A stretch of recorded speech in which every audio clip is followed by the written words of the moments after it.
What is up, y'all? Welcome back to the channel. It's your boy Goods, XY, Big Z. We back in the building, man. Listen, shout out to Chocolate Tide for sending me this video. SO and Heineken, a bag fuel, definitely becoming one of my favorite channels to react to. They got some dope content. Like, they doing their thing, man. So shout out to SO and Heineken, man. This video that I'm gonna react to is 19 Keys. They had a debate on whether or not Kendrick Lamar is a conscious rapper. Now, we all know conscious rappers have like a certain type of label, right? There's a label of what it means to be a conscious rapper. Everybody just assumes that to be a conscious rapper, you just got to be a rapper that's rapping about, you know, the plight of the black man or the system trying to take us down or all this other stuff. And I feel like it's a little bit more than that, you know? It's a little bit more involved in my eyes. But I'm gonna let these guys have the discussion and we're gonna react to this video. So listen, if you have not subscribed to the channel and you wanna be nice, go ahead and do so. Hit the like button for your boy. Let's go, let's get to it. It's like a comedian. The new comedians, they don't make you think, they just make you laugh, right? The old comedians, they follow the rules of the jester. The jester was the one who can say anything in the kingdom, right? Without being beheaded. But they would also utilize it to say some deep truths about reality. The new age comedians don't speak no truths. They just make you laugh. Media. It's like the music. Everything is microwave now. Exactly. Because a lot of it is scrutinized because of the whole, they're afraid of the cancel culture. No, they're afraid of that. Look at They Cat afraid of that. Williams. When he stopped being afraid of it, what happened? He became the biggest comedian in the world. You know what I'm saying? Look at Dave Chappelle. He stopped being afraid of it. He the hottest right now. It's funny we say that, like we'll say like conscious rap don't sell or niggas. But then you look at a J. Cole. Then you look at a Kendrick Lamar. Then you look at the top comedians. You get a Cat Williams. You get a Dave Chappelle. Like, these things do sell. We just take those blueprints like they outliers. Can you still put Kendrick in the conscious category now? I don't even, the word conscious like means something different to everybody, right? And that's what I'm saying. Like, conscious could be determined so many different ways, like could have a conscious rapper, you know, labeled applied to any type of artist. I feel like the J. Cole example is like, you know, is J. Cole a conscious rapper or is J. Cole just a rapper who raps about his struggles? You know what I mean? When you think about conscious rappers, people think of Common, you know, people think of like rappers like that. But again, a conscious rapper could apply to anyone depending on who's talking about it, right? So I get that. I just think it's hip hop. See, I told you he gonna put him in there. I just think it's hip hop. He loves. That's a good point. I gotta agree with that. I think hip hop is just conscious within itself. All hip hop can be considered conscious rap because your reality, what you came up in, is different from somebody's reality and what they came up in. Does that mean that they're not conscious? If you're rapping about reality and you're rapping about your upbringing and what's going on around you, I think that makes you a conscious rapper. You know, but if you on a track and you just go, like, that might not be conscious enough, dog. But in somebody's eyes, that might be considered conscious. So that's what I'm saying. Like, it could mean anything for anybody. Of California and the baby. He not going against that, B. When Ice Cube say today was a good day, is that conscious rap? It was just a good day, B. This thing is crazy. I think it's weird that when he said we gonna be all right, we gonna be all right. It's just a good day. I think it's weird that in our culture, perfect example is because you said Kendrick Lamar, he throws a shot at Drake and Cole and they say it's for the sport. But in reality, what really is it? Well, I mean, he threw a shot back. I feel like everybody be selectively like remembering shit when it comes to this. Like, everybody selectively remembers what they want to remember. Like, everybody keeps acting like Kendrick is the one who threw these shots first. Like, Kendrick is responding. Like, can the man respond or not? I don't know, man. People be acting like they forgot. He's gonna say that too because they put their first shot out. How is someone, as an artist, you always supposed to think you're the best. How is someone saying we the best? Like, oh, we this, we that. What's the matter with someone saying that? Well, that's what Kendrick Lamar did on Control. The Control. And then Drake didn't like that, and he dissed them. Allegedly. No, this is documented. He was talking to Elliot You Williams. Come on, friend, he Drake friend, so you gotta understand. I don't pick a side. I'm just joking. I'm not joking. When he put out the Control verse, Drake said that if it's a problem, let it be a problem then. You know what I'm saying? If somebody go say my name and they mention it, I shouldn't see you backstage and it's hee ha ha. He said, no, it's a killer sport. Like, let's do that. Then when he was about to go on the Etsy Awards or something like ESPY, he did a whole segment dissing him, but they took it out. That got back word. Like, if you heard somebody did a whole segment dissing you, you like, oh, we ain't good. You know what I mean? I ain't hear about that one. Yeah, Then he went on BT.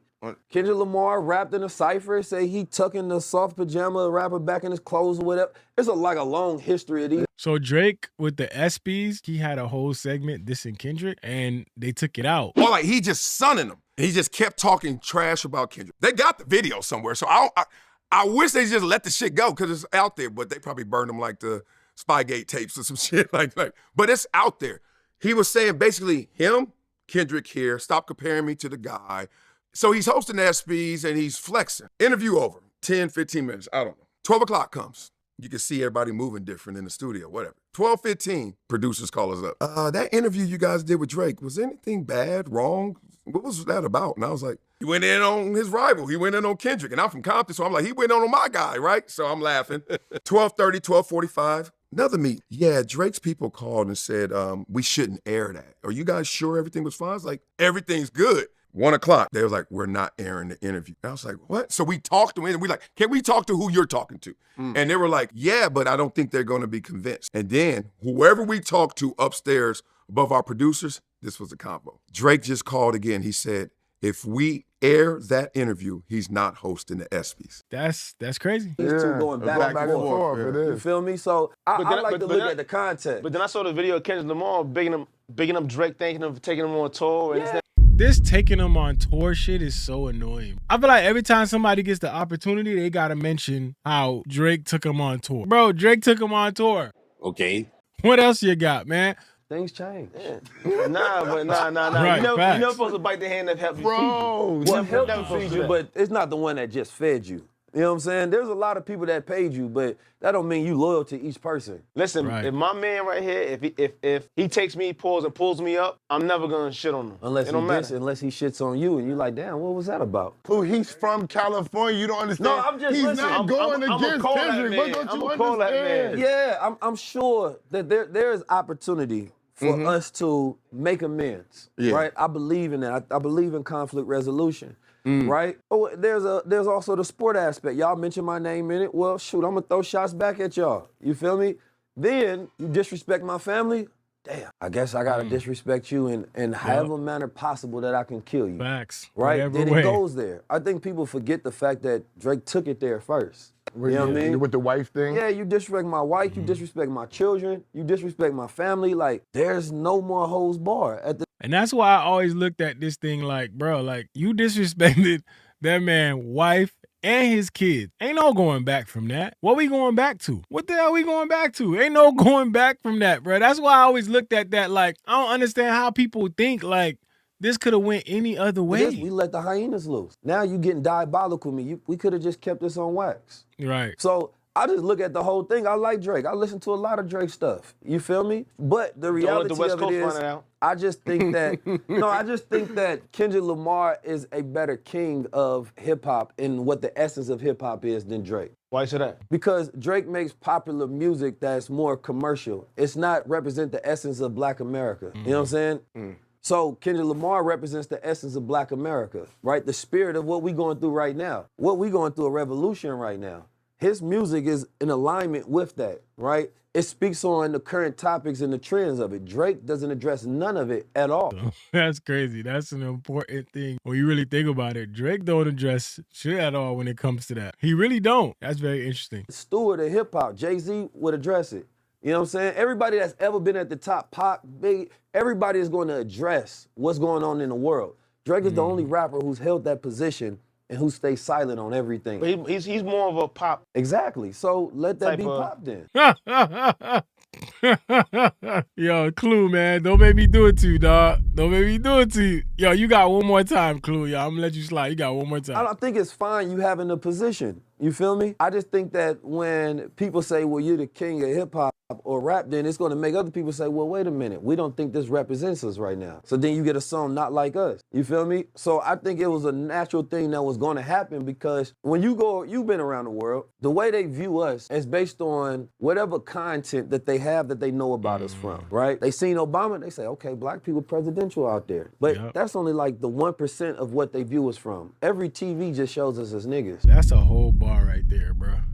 When you really think about what he just said, that shit makes you really look at this shit different, bro. They listen to, we ratchet as hell out here. They don't know we got scientists and engineers and revolution and political. They don't know about all that. So when you get a Kendrick Lamar across the world, they say, wait a minute. While you have the biggest Super Bowl in the world, Donald Trump is there in attendance. You know what I'm saying? The rest of the world is watching. And instead of black people looking subservient to just following along with what's going on and we looking weak, Kendrick Lamar stood up there and he represented that spirit of black America. You know what I'm saying? That rebellious spirit that, no, we ain't gonna listen to Uncle Sam in the system. We got our own way of doing things. And that was the core of hip hop, why people would listen to it, because it was rebellious. You feel me? So now you got people in soccer stadiums and quinceañeras and Indian weddings and rock and roll. They are attracted to that same spirit, anti-establishment. So I think that it was a natural thing that was supposed to occur in hip hop, and it just took too long because everybody was eating off of it.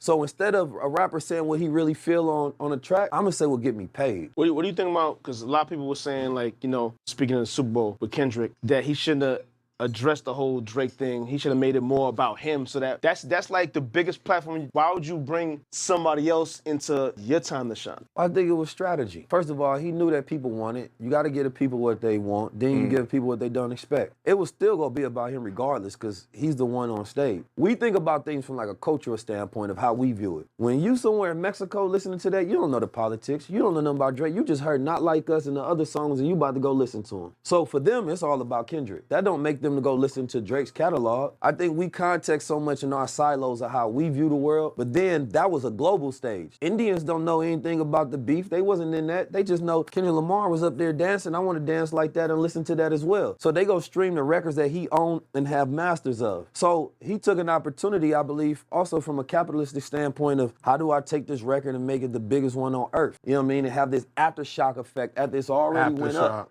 You feel me? So now everybody who wasn't on it is hopping on it right now. I think it was a blend of strategy. It was a blend of how do I make money and take records that I own and push this album up. It was a blend of how do I make something more meaningful instead of making this entertainment. How do I make people think as well? I think a lot went into that. And I think you gotta appreciate the nuances no matter what side you fall on. Y'all know I put that video out earlier about, you know, the younger generation starting to care about lyrics. I don't think we there 100%, but y'all see them starting to care about lyrical content. And shout out to 19 Keys, man. But everything he was saying was fact. 100% fact. You know, I think a lot of people forget that Drake has a hand to play in this as well. I think the strategy has been and always has been to play the victim. And I think that's what he's trying to do. I don't think it's something that's gonna slide. I don't think it's something that people gonna let slide. Shout out to 19 Keys, man. That was dope. Do I think Kendrick is a conscious rapper? I just think Kendrick is a rapper. Like I said earlier, like I said before, I think conscious can be